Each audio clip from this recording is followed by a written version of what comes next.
বন্ধুগণ, নন্দীগ্রামের নষ্টাগিরি কি বলেছে আগে ওর ভিডিওটা দেখো, তারপরে ওর পোদ মারবো।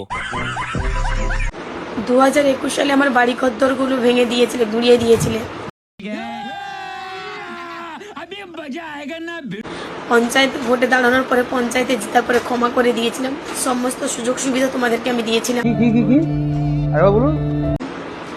আবার তোমরা রাজ্যের ক্ষমতায় এসে তৃণমূল করার অপরাধে আমার বাড়ি ঘরদোর সব ভেঙে দিচ্ছ। আমার পিসিমনির বাড়ি, কাকুমনির বাড়ি, সবাইয়ের বাড়ি। अच्छा শালা মাং মারানি ঠিক করেছে, তোর সাথে এরকম হওয়ার দরকার ছিল। সারা মাং মারানি। একটা কথা মাথায় রেখো, যেই রামের নাম দিয়ে আজকে রাজনীতি করে ক্ষমতায় এসেছো, ওই রাম তোমাদের ব্যবস্থা করবে।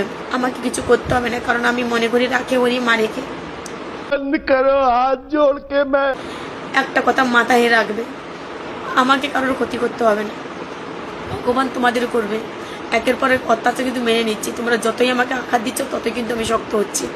আমিও কাল বাড়ি ফিরছি, দেখা যাক কি করতে পারো। তোমরা বাড়ি ভেঙেছ, আসো কালকে আমাকে শেষ করে দিয়ে যাবে। আমি কাল বাড়ি ফিরছি। শালা মাং মারানি, তুই আবার বলেছিস যে 4 তারিখের পরে দেখে নেবো। শালা মাং মারানি, এখন আমরা ক্ষমতায় এসছি, কি দেখবি দেখ। জয় জয় শ্রীরাম।